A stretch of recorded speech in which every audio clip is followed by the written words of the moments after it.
Bueno, vamos a hacer una breve exposición, un breve repaso de lo que es el campo magnético y las corrientes eléctricas, es decir, del magnetismo. El magnetismo e imanes. Vamos a ver en primer lugar.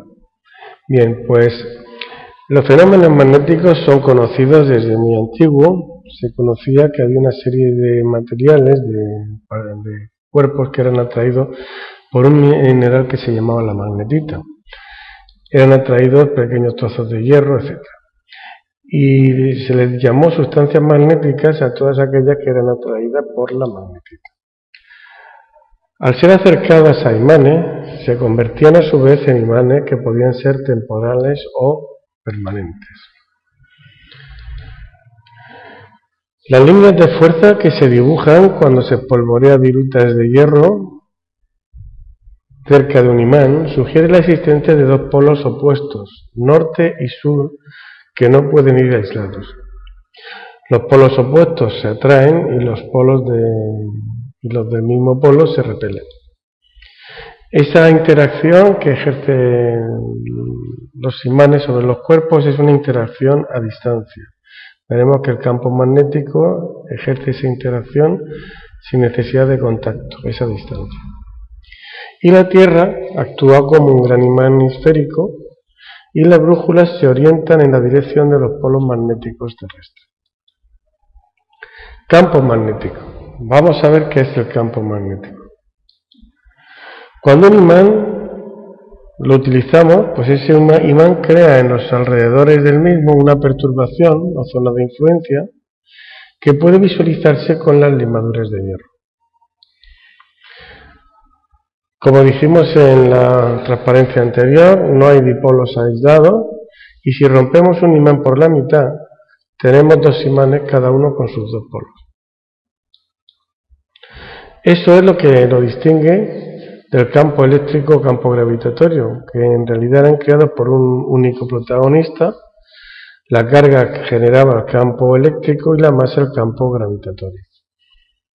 Pero ahora aquí tiene que ser no solamente un solo elemento, sino dos, que son los dos polos. La zona de influencia del imán se denomina campo magnético y tiene una serie de características que son las siguientes. Se representa por líneas de fuerza cerradas que salen del polo norte y entran por el polo sur.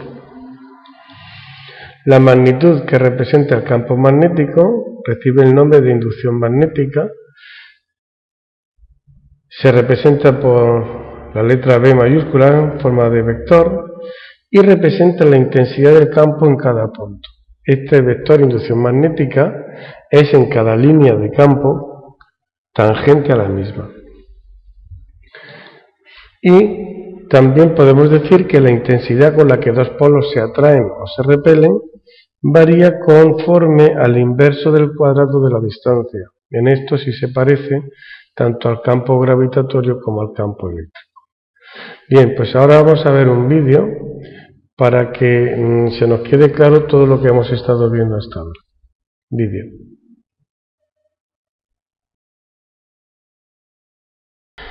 Vamos a ver cómo se hizo una primera unificación y se llega al concepto de electromagnetismo. Hay una serie de hechos que cambiaron el curso de la historia y la primera de todos la hizo Christian Ørsted, que comprobó cómo una corriente eléctrica cambiaba la dirección de una brújula orientándola perpendicularmente al hilo conductor. Parece ser que lo descubrió casi de casualidad mientras daba una clase a sus alumnos de física.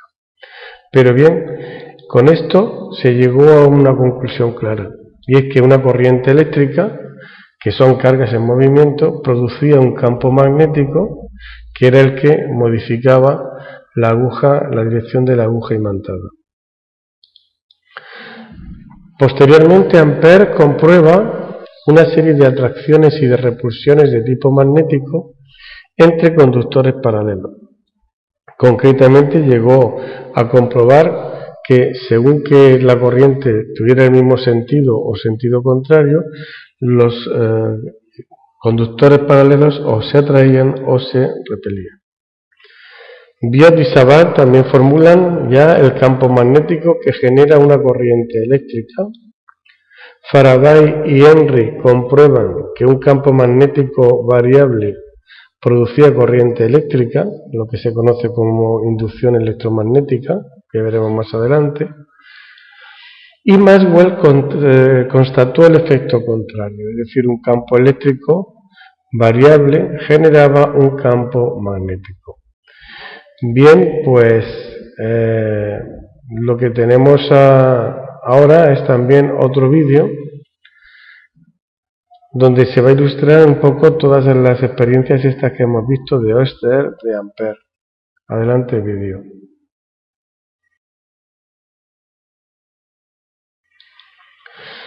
Podemos concluir todo lo que estamos viendo hasta ahora con que los imanes y las corrientes eléctricas constituyen fuentes generadoras de campos magnéticos. Es decir, los campos magnéticos son producidos por partículas cargadas en movimiento. El campo magnético de los imanes permanentes tiene su explicación en los movimientos de las partículas cargadas que constituyen los átomos. Vamos entonces a estudiar el campo magnético. Si la masa o la carga eran las partículas por las cuales nosotros detectábamos si había un campo gravitatorio o eléctrico, en el caso del campo magnético, la partícula testigo, la que nos indicará si hay o no hay campo magnético, es una carga en movimiento. Porque los campos magnéticos no ejercen ninguna acción, no ejercen ninguna influencia si las cargas están en reposo. Así, vamos a estudiar la acción del campo magnético sobre dos aspectos. Primero, sobre una carga en movimiento y segundo, sobre muchas cargas en movimiento, es decir, lo que es una corriente eléctrica. Entonces, si estudiamos el campo magnético sobre una carga en movimiento, podemos encontrar que cuando abandonamos una carga en reposo en una región donde existe un campo magnético, se observa que no actúa ninguna fuerza sobre la carga. Ya habíamos dicho que los campos magnéticos no ejercen fuerza sobre cargas en reposo. Los campos eléctricos sí, pero los magnéticos no. Pero si la carga incidía en el campo con una cierta velocidad, actuaba sobre ella una fuerza magnética que tenía las siguientes propiedades. Primero, la carga es proporcional, la fuerza magnética que experimenta la carga es proporcional precisamente a la carga y a la velocidad con la que entra. Cuanto mayor sea la carga o mayor sea la velocidad, mayor es la fuerza que experimenta. Segundo, si la partícula incidía en la misma dirección del campo magnético, la fuerza es nula. Si incide perpendicular al campo magnético, la fuerza adquiere el máximo valor. Luego pasamos de misma dirección, fuerza nula, a dirección perpendicular, máximo valor de la fuerza. Encontrábamos que esa fuerza magnética es perpendicular tanto al campo magnético como a la velocidad. Y si incidía formando un ángulo con el campo, la fuerza no solamente es proporcional al campo y a la velocidad, sino también al seno del ángulo. Por eso el seno de 90, que es el mayor que puede tener, nos está indicando la fuerza máxima. Pues bien, todo esto que estamos hablando, junto con que si experimentaba las cargas de distintos signos experimentan fuerzas en sentidos opuestos, nos lleva a una ecuación que nos recoge todos estos aspectos que cumple la fuerza, que es la ecuación denominada fuerza de Lorentz, que indica que la fuerza es igual al producto de la carga por el producto vectorial de V por B. Por eso era perpendicular tanto a V como a B. Esta es la recogida como la llamada fuerza de Lorentz. Pues vamos ahora a ver el movimiento de cargas bajo campos magnéticos uniformes. Es decir, ¿qué sucede cuando una carga entra en un campo magnético uniforme? Vamos a estudiar dos casos. Primero, que entre perpendicular al campo magnético. Si entra perpendicular al campo magnético, La fuerza que experimenta, como es perpendicular a la velocidad, no produce variación en el módulo de la misma, ya que se trata de una fuerza centrípeta. Y la fuerza solamente actúa para cambiar el movimiento de la partícula, realizando sobre ella un movimiento circular uniforme de radio r, que viene dada por la siguiente ecuación. Puesto que la fuerza es una fuerza centrípeta y forma 90 grados, la fuerza magnética en módulo sería QV por B, por el seno de 90, que no se pone puesto que vale 1, le igualamos a la fuerza centrípeta, despejamos R y nos da que el radio de la trayectoria es proporcional a la masa y a la velocidad de la partícula e inversamente proporcional a la carga y al campo magnético. Y vamos a ver ahora el caso de cuando entran oblicuamente al campo magnético. Cuando entra oblicuamente al campo magnético, nos encontramos en este caso que solo la componente de la velocidad que es perpendicular al campo interviene en la realización del movimiento circular que ocurría en el apartado anterior, mientras que hay una componente que es paralela al campo que realiza un movimiento rectilíneo y uniforme, siendo la resultante de los dos movimientos un movimiento helicoidal. Es decir, lo que sucedió en el apartado A cuando eran perpendiculares era que la circunferencia que se generaba era perfecta y cerrada. Aquí, como hay una componente de la velocidad paralela al campo, hace que esa circunferencia no cierre. Entonces tenemos un helicoide de radio R igual a mv por el seno de alfa partido por qv. Es decir, v seno de alfa es la componente perpendicular de la velocidad con relación al campo. Para ilustrar todo esto vamos a ver otro vídeo.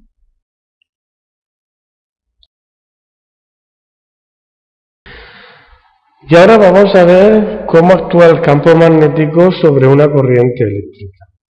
Si un campo magnético ejerce una fuerza sobre una carga en movimiento, como hemos visto en la fuerza de Lorentz, la corriente eléctrica, que es el movimiento ordenado de muchas cargas, podemos decir que el campo magnético tiene que ejercer fuerzas también sobre las corrientes eléctricas, ya que, como hemos dicho, es el conjunto de muchas cargas. Y aquí vamos a ver ya las ecuaciones que normalmente se utilizan en efectos de problemas, cuáles son las fuerzas magnéticas sobre las corrientes eléctricas.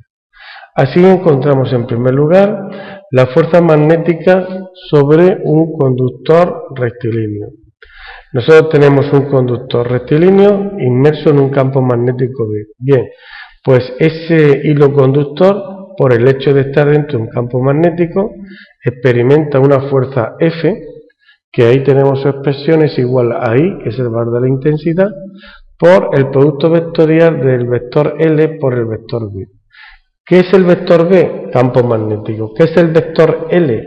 Pues es la longitud del cable, pero tomado como vector, es decir, con el sentido que indica la intensidad. En este caso del dibujo iría hacia arriba. Por eso, I al llevar L sobre B, la fuerza sería perpendicular al cable. También podemos observar que si tenemos una espira en el seno de un campo magnético, ese campo magnético uniforme no ejerce una fuerza neta sobre la espira, pero sí un par de fuerzas que la tiende a orientar perpendicularmente a las líneas de campo. Bien, pues podríamos aquí ver que el momento del par es el producto del momento magnético de la espira por B, donde el momento magnético de la espira sería el producto de I por S, siendo I la intensidad que la circula y S el vector superficie. Vamos a estudiar ahora los campos magnéticos que producen corrientes eléctricas. Así, en primer lugar, vamos a estudiar el campo magnético que produce un conductor rectilíneo.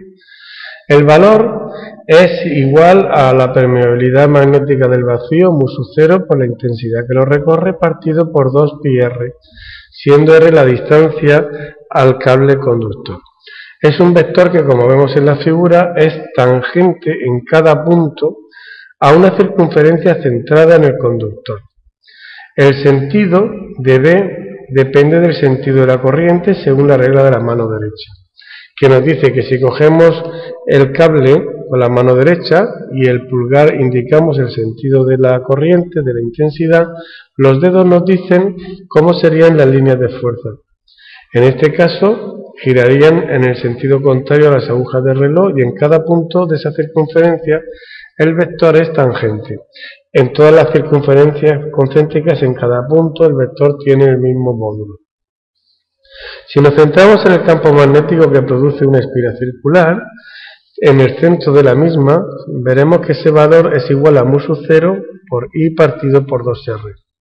El módulo de B en el centro de la espiral es directamente proporcional a la intensidad que circula e inversamente proporcional al radio. Cuanto mayor es el radio, menor es el campo que origina. Y la dirección es también perpendicular al plano de la espiral y en el sentido de la regla de la mano derecha. Si los dedos indican el sentido de la corriente, el pulgar indicaría el sentido del campo. Pues vamos a ver ahora el campo magnético que crea un solenoide. Un solenoide crea un campo magnético en su interior que es igual a mu sub 0 por n multiplicado por I, donde n es la densidad de espiras, es decir, el número de espiras por unidad de longitud. Y mu sub 0 es la permeabilidad magnética del acero. Lo que se hace muchas veces es introducir un trocito de hierro en el cual la permeabilidad magnética del hierro es 1000 veces la del vacío, con lo cual multiplicaríamos por 1000 el efecto del campo magnético producido. Si nos centramos en un toroide es un conjunto de espiras que están arrolladas en torno a un núcleo de hierro en forma de anillo de radio R, pues sería mu sub 0 por n, siendo n el número de espiras, multiplicado por I dividido por 2πr, que si nos damos cuenta es la misma expresión que tendría un solenoide, de que tenga n espiras arrolladas de una longitud que es equivalente a la longitud que tiene el anillo, 2πr. Y por último vamos a ver el campo magnético en el interior de un conductor rectilíneo por el que circula una corriente I. Vemos, como se observa en la figura, que en el centro el campo magnético valdría 0, pero conforme nos vamos alejando del centro, una distancia r, el campo magnético sería mu sub 0 por la intensidad multiplicado por esa r pequeña y dividido por 2pi r cuadrado, donde r sería el radio del conductor rectilíneo. Si estudiamos las fuerzas magnéticas entre conductores rectilíneos, el experimento de Ampère, se observan que las fuerzas magnéticas entre dos conductores son atractivas si los conductores paralelos tienen el mismo sentido de la intensidad, mientras que son repulsivas en el caso de que la intensidad circule en sentidos contrarios. Y la fuerza que existe entre ellos es igual a mu sub 0 por el producto de las intensidades por la longitud que tienen partido por 2πr, siendo r la distancia que los separa. Normalmente en muchos problemas lo que se pregunta es calcular la fuerza por unidad de longitud, con lo cual no nos dan L y el resultado vendría dado en newton partido por metro. Y finalmente vamos a estudiar el porqué del magnetismo natural. La explicación del magnetismo natural de las sustancias hay que buscarla en la estructura interna que tiene la materia. Los electrones que existen en los átomos, ahí tienen un movimiento orbital alrededor de los núcleos y hay otro de spin alrededor de ellos mismos. Por lo tanto, esos electrones actúan como pequeñas espiras que generan campos magnéticos. Los efectos de estos pequeños imanes pueden acumularse o anularse entre sí y por eso no todas las sustancias se comportan del mismo modo ante un campo magnético. Según el comportamiento de las sustancias ante un campo magnético externo, podemos clasificarlas en tres grandes grupos: sustancias diamagnéticas, paramagnéticas y ferromagnéticas. Una sustancia es diamagnética cuando el momento magnético de cada átomo, debido a la suma de los momentos magnéticos de sus electrones, es nulo. Por eso estas sustancias no presentan efectos magnéticos observables. Ante la presencia de un campo magnético externo, inducen un momento magnético muy débil que tiende a alejar la sustancia del imán. Son sustancias que tienen una permeabilidad magnética inferior a la del vacío. Compuestos como el agua, el cloruro sódico, el alcohol, etc., así como elementos químicos como el oro, la plata, el cobre o el plomo, son sustancias diamagnéticas. Sustancias paramagnéticas. En las sustancias paramagnéticas los átomos presentan en forma individual un momento magnético no nulo debido al movimiento orbital de sus electrones y a su espín. Al aplicar un campo magnético externo, los momentos magnéticos tienden a alinearse con él, si bien no lo consiguen del todo debido a la agitación térmica. Son débilmente atraídas por los imanes. El paramagnetismo aumenta si desciende la temperatura, puesto que así disminuye la agitación térmica. Son ejemplos de sustancias paramagnéticas el estaño, el platino, el aluminio, y en ellas la permeabilidad magnética es superior a la del vacío. Y por último, vamos a estudiar el caso de las sustancias ferromagnéticas que son atraídas intensamente por los imanes, con una intensidad de hasta 100.000 veces mayor que una sustancia paramagnética. Ejemplo como el hierro, cobalto o níquel. Son sustancias paramagnéticas. En las sustancias, ferromagnéticas estamos hablando. En las sustancias ferromagnéticas los átomos se agrupan por grandes dominios con momentos magnéticos que tienen orientaciones similares. En presencia de un campo magnético externo, los dominios se orientan todos en la misma dirección, generando un campo interno muy intenso, que es la causa de la fuerte atracción que experimentan con los imanes. Los efectos ferromagnéticos desaparecen por encima de una temperatura crítica que se llama punto de Curie, donde la agitación térmica es superior a la alineación de los dominios y pasan a comportarse como una sustancia paramagnética. En las sustancias ferromagnéticas, la contribución del spin al magnetismo total es de aproximadamente el 90% frente al 10% que correspondería al movimiento orbital de los electrones alrededor del núcleo. Bueno, y con esto creo que queda un poco resumido el tema del electromagnetismo.